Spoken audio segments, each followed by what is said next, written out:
इस साल की सरकार के पास 30 सेकंड भी नहीं अपने घोषणा पत्र के ऊपर बातचीत करने। तो आप अंदाजा लगा लीजिए कि बिहार के लिए, बिहार के लोगों के लिए मौजूदा सरकार कितनी गंभीर है।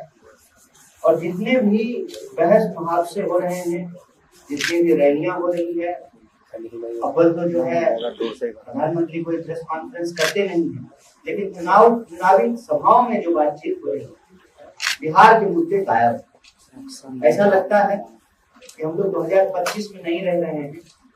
घड़ी की सुई प्रधानमंत्री की अटक गई है 1990 में।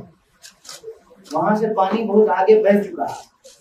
1990 में जो बच्चा पैदा लिया होगा वो 35 साल का हो चुका है, लेकिन इस 35 साल में उसके जीवन के जो बुनियादी सवाल हैं वो जस के तस पड़े। और मैं अपनी कोई बात नहीं कह रहा। एक तरफ आप एनडीए सरकार के दावों को देखते और दूसरी तरफ आप बिहार की हकीकत को देखते। अभी छठ पूजा हुआ, लोग वापस जो है ट्रेन पकड़ करके कमाई के लिए, पढ़ाई के लिए, दवाई के लिए राज्य से बाहर जा रहे हैं। पलायन का सिलसिला जारी है। तो फिर एनडीए सरकार के उन दावों का क्या कि बिहार में सब कुछ ठीक हो गया। दावे क्या है? सुशासन की सरकार। हमारा डेटा नहीं, गृह मंत्रालय का डेटा है, एनसीआरबी का डेटा है, वो इसकी जिम्मेवारी लेने को तैयार नहीं है। सुशासन की रट जो है वो लगाए।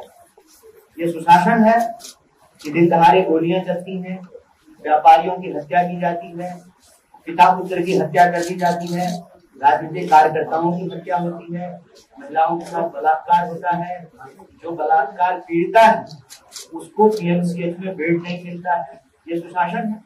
अगर ये सुशासन है तो कुशासन किसको कहते हैं? मुझे लगता है डिक्शनरी का चैप्टर बदल देना चाहिए।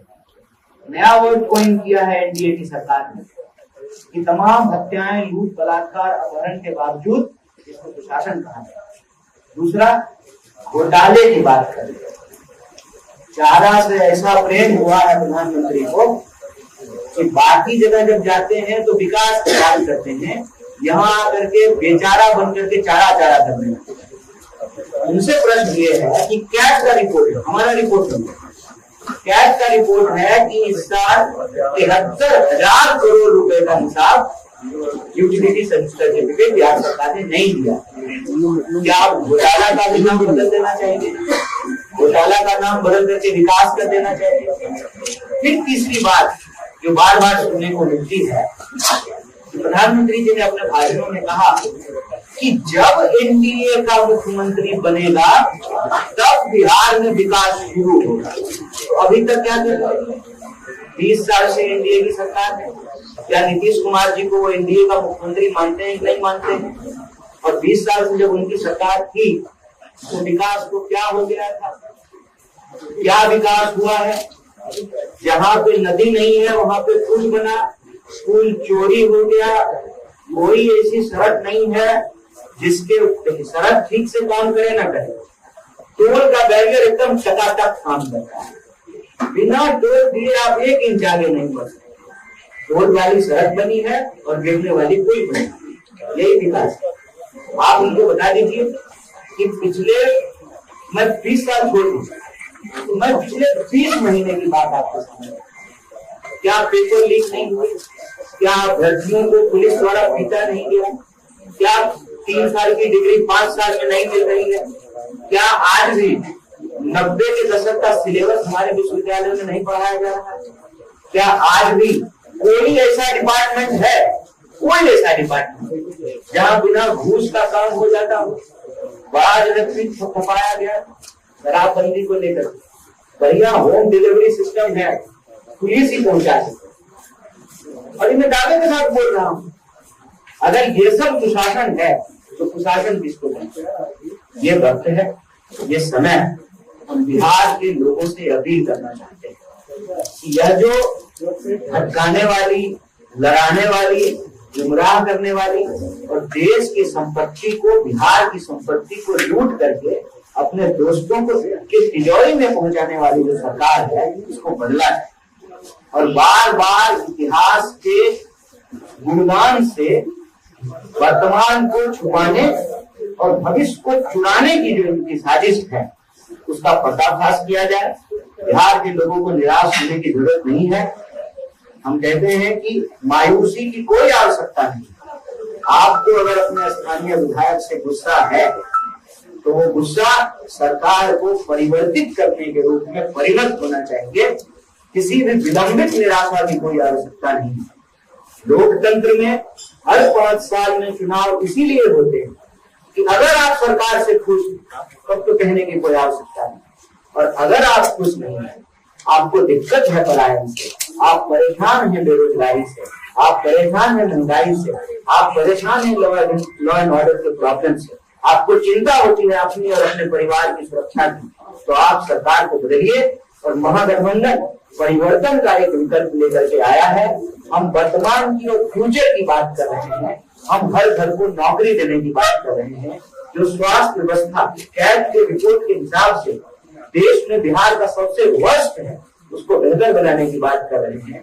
थानों की संख्या बढ़ाने की बात कर रहे हैं। पेट्रोलिंग कार को जो है बढ़ाने की बात कर रहे हैं। और जो रोजगार उसके रिक्त पद है उसको भरने की बात कर रहे हैं। अगर हम शिक्षा, स्वास्थ्य की बेहतर व्यवस्था करेंगे, सामाजिक और आर्थिक सुरक्षा की व्यवस्था करेंगे तो पलायन भी रुकेगा। ये हमारा संकल्प है। यही संकल्प लेकर के महागठबंधन आपके बीच में है। और हम आप तमाम मीडिया के माध्यम से, मीडिया के साथियों के माध्यम से बिहार को निवेदन करते हैं कि मौका है, अब की बार बदल दीजिए सरकार। बहुत बहुत शुक्रिया। बिहार को बचाना है और बिहार का चुनाव के माध्यम से बिहार की संपत्ति जो एक गुजराती के पास पहुंचाने का कार्यक्रम है, इसको अगर रोकना चाहते हैं, बिहार का चुनाव अगर गुजरात जाने से अगर रोकना चाहते हैं तो आपके सामने महागठबंधन का विकल्प है और महागठबंधन को आप वोट दीजिए। और सैद्धांतिक तौर पे हम राजनीति में अपराध का और अपराधियों के राजनीतिकरण का विरोध करते हैं।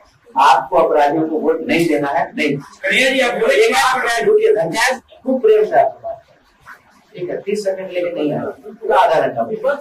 दूसरा, कैट के रिपोर्ट की यूटिलिटी सर्टिफिकेट और कैट को यूटिलिटी सर्टिफिकेट देने का काम मौजूदा सरकार है।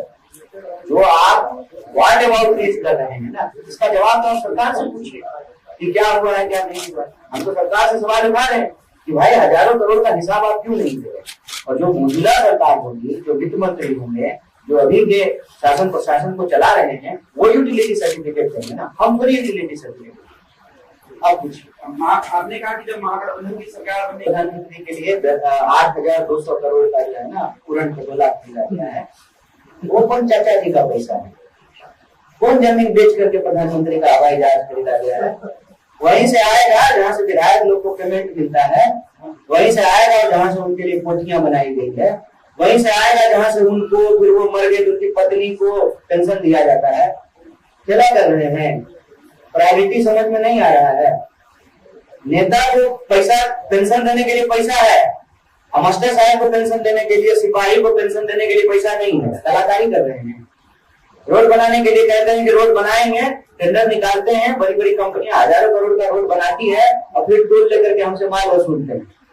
और अपना घर बनाने के लिए, अपना कोठी बनाने के लिए, अपना फ्लैट बनाने के लिए पैसा है। नेता को पेमेंट कहाँ से आ रहा है? कहाँ से हवाई जहाज खरीदा गया 8,000 करोड़ का? वहीं से पैसा आएगा। जहाँ चाह वहां राह, अमृत को नहीं दोस्त को साई।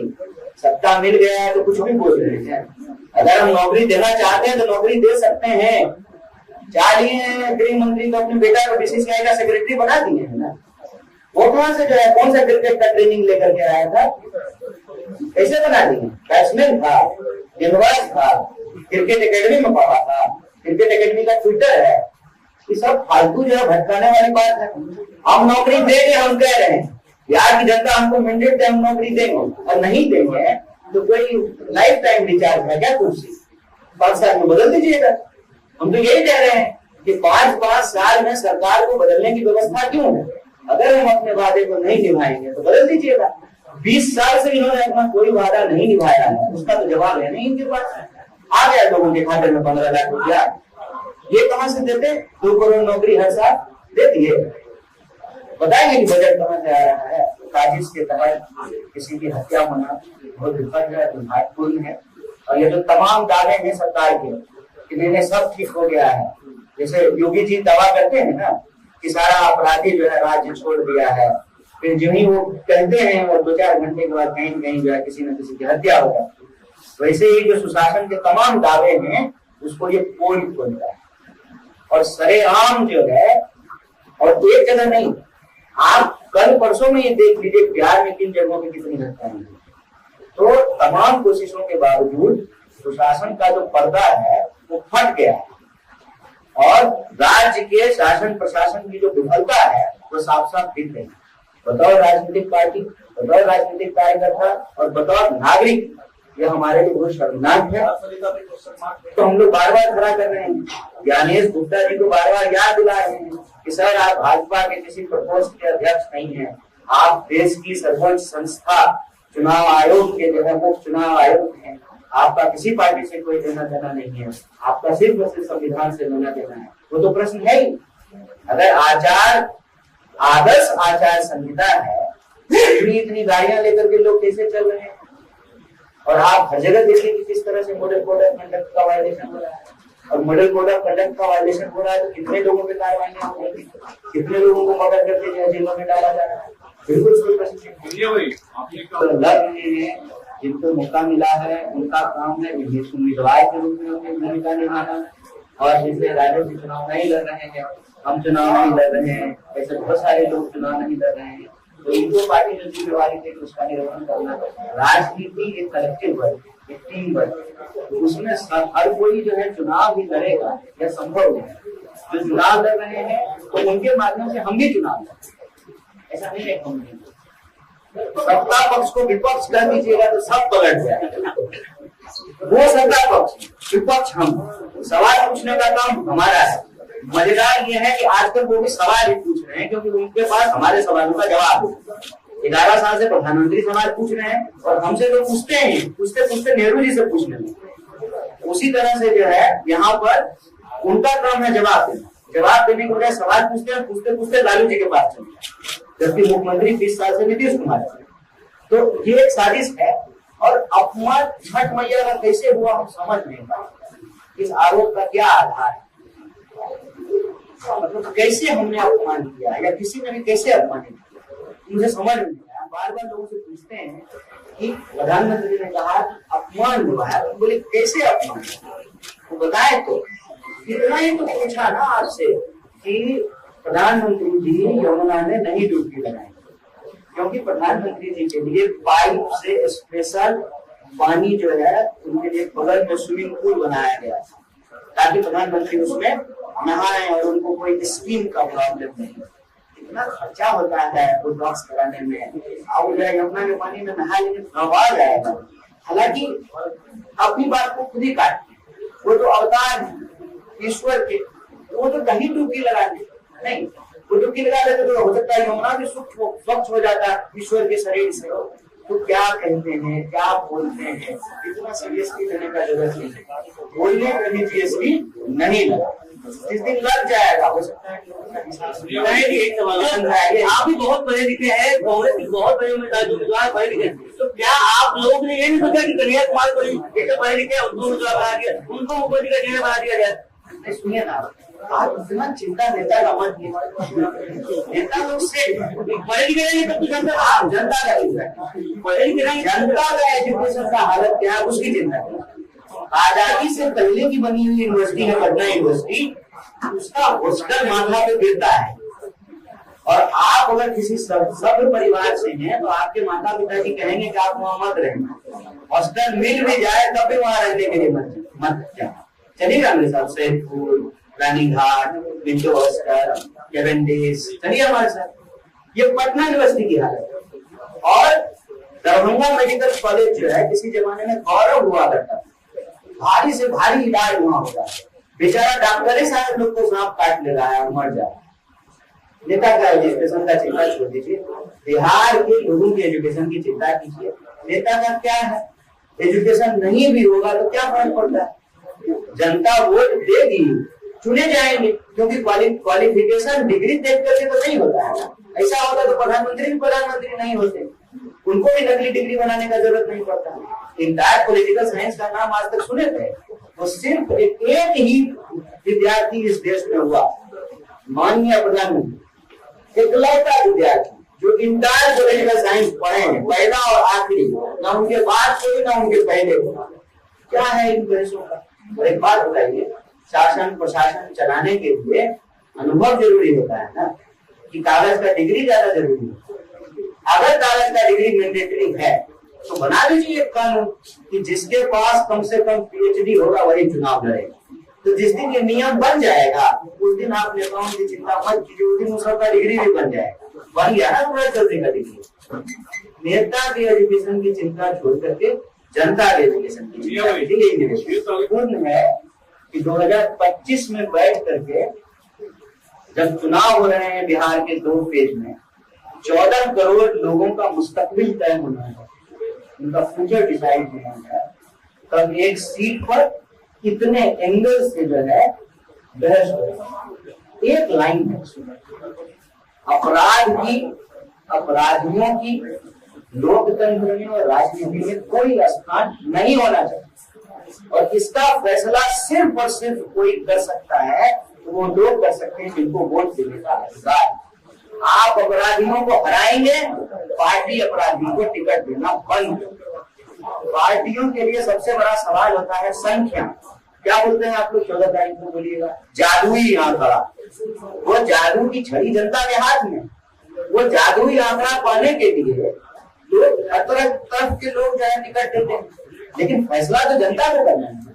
जनता अपने मुद्दों पर वोट करे, ये प्रवृत्ति अपने आप रुक जाएगी। और ये दुर्भाग्यपूर्ण है कि सुशासन के तमाम दावों के बावजूद चुनाव के बीच में जब आदर्श आचार संहिता लगी हुई है तब एक हत्या हो जाती है, फिर उसको जातीय रंग देने की कोशिश की जाती है, ताकि फिर से 2025 में भी जनता के जो सवाल हैं, रोजी रोटी, कपड़ा, मकान, शिक्षा, स्वास्थ्य, सड़क, बिजली, पानी और सब लोगों की भागीदारी, उन सवालों को पीछे धकेल दिया जाए और बार बार ये बताने की कोशिश की जाए कि बिहार के लोग ही नहीं बदलना चाहते।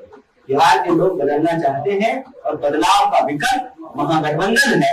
आपके माध्यम से बिहार को अपील करना चाहते हैं, वोट कीजिए, परिवर्तन के लिए वोट कीजिए। महागठबंधन की सरकार बनाएंगे और बिहार के लोगों के सपनों को मुकम्मल अंजाम तक पहुंचाएंगे, उसको हकीकत। बहुत शुक्रिया, बहुत धन्यवाद।